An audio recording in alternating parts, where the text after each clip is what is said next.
but that's fine.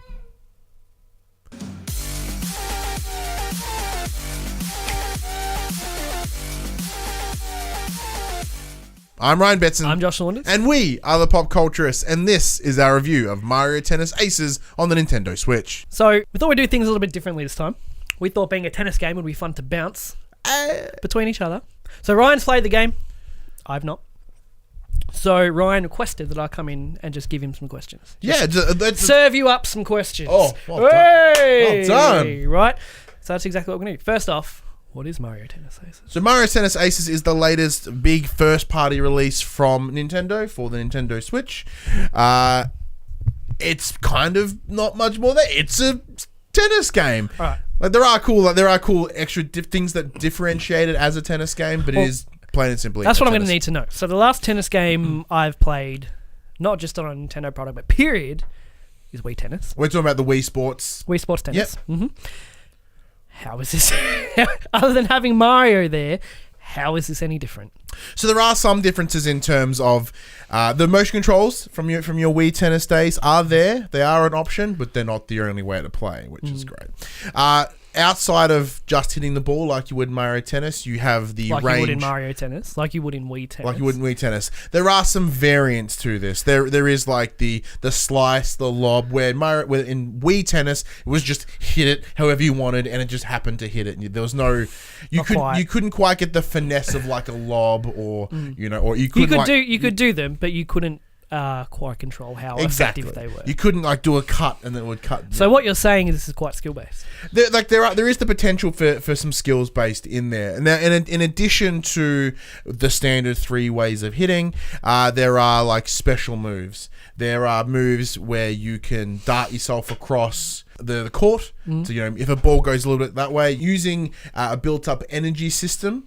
You use some of that energy to get across there. Like a quick step. Like a quick step. And an example is with Mario. Mario does like a little up and triple flip, from his Mario platforming days.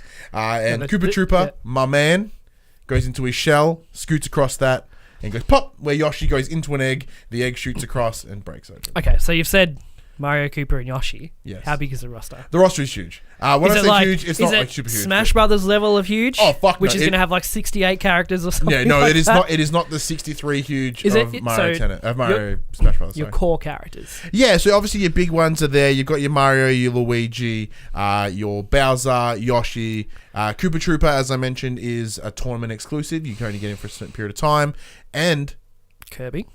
No Kirby. The fuck? I don't believe. No Kirby. That's my man. Yeah. Man. Not yet. There are still some question mark slots down there, so who knows who's to come. Kirby's not even in Mario Kart, is he? No. Why is my man getting shafted? That's the real question. Let's skip this review and just talk about why Kirby's being shafted. Just send a strongly worded email to Nintendo.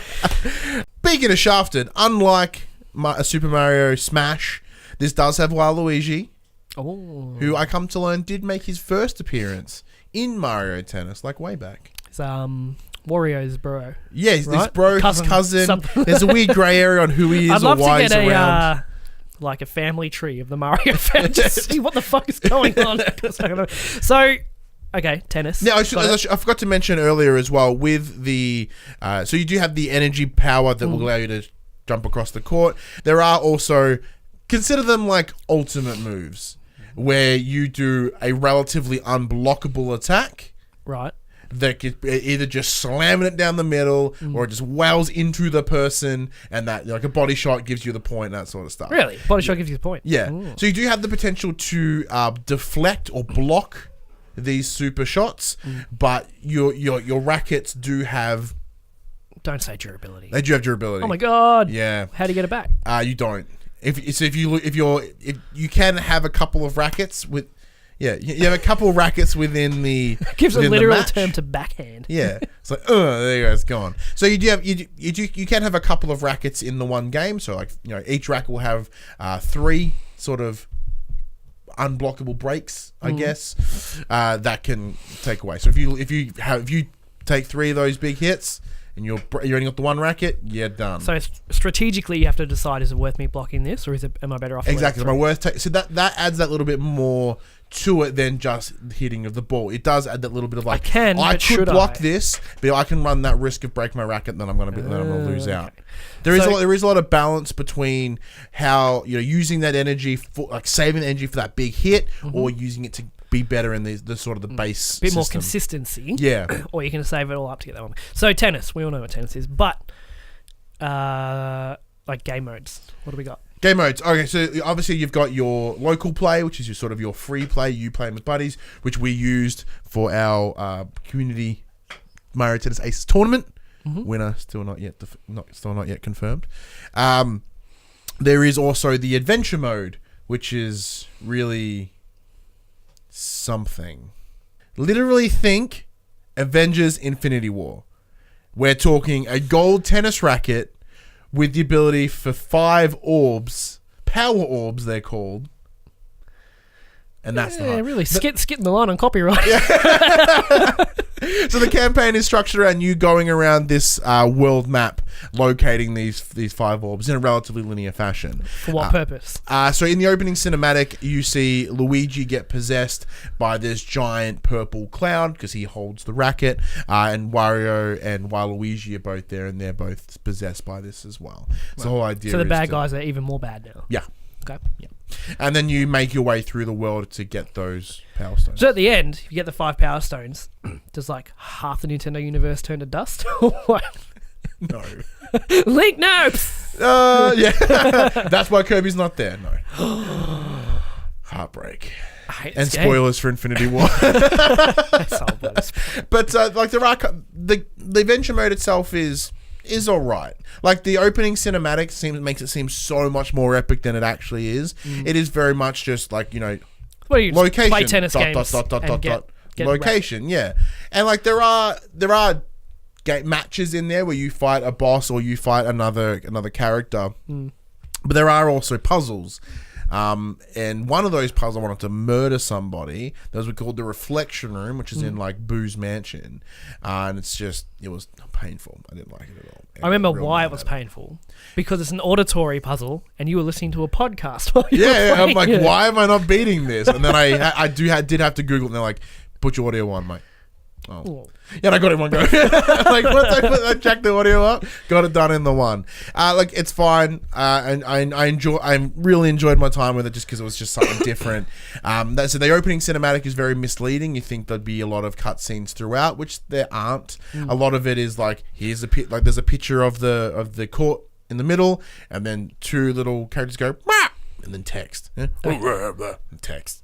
And that's pretty much what. Like, that's fine. That's traditional RPG. It comes down a little bit more RPG. Speaking of RPG, though, there are some RPG leveling involved, as in your speed, your shot, things like that, right? So after every match, you earn your XP, and it bumps up your level and bumps up these attributes. You can also bump up your racket and all that sort of stuff as well. However, the entire time I did that, I never felt any different. Like I'm getting all these XP, I'm getting all these leveling up, but it all felt exactly the same. Right. So it's like the system is in there, but I couldn't find the big benefit. I couldn't see what it was doing to make it different. Right. Does your level? Do you take that online with you?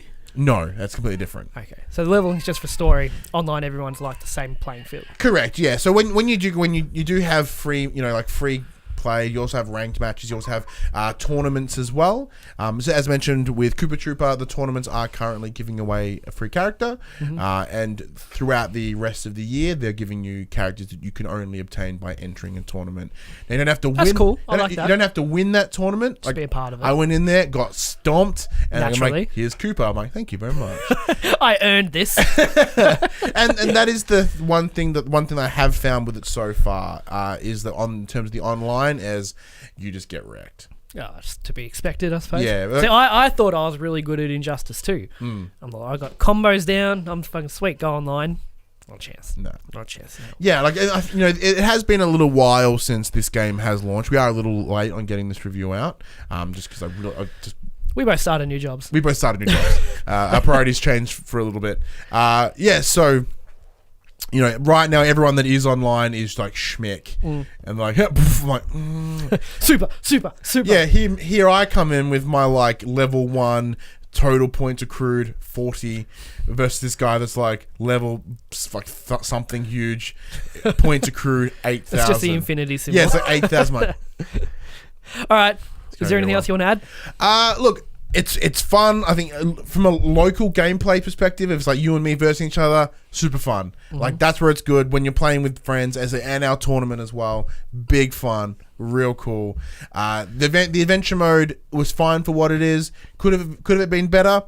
I'm not sure. It's a tennis game. Did it act as a tutorial in a way? Yes, it did. So the first couple ones do certainly act as a tutorial, which gives you that real big rundown of what you're to play. Now, don't get me wrong. There is a how to play section you can read and learn and do some practice shots and stuff. But it's a good way to get it all up and running. I thoroughly enjoyed it. Will I play a lot of it? Probably not. But when we do go to conventions and when we do go out and about, it is very likely that just like Mario Kart, it's gonna come out. It's that kind of game. It's that kind of game. Like I will never uninstall it from my Switch because it'll always be that game that I'll be coming back to. Yeah.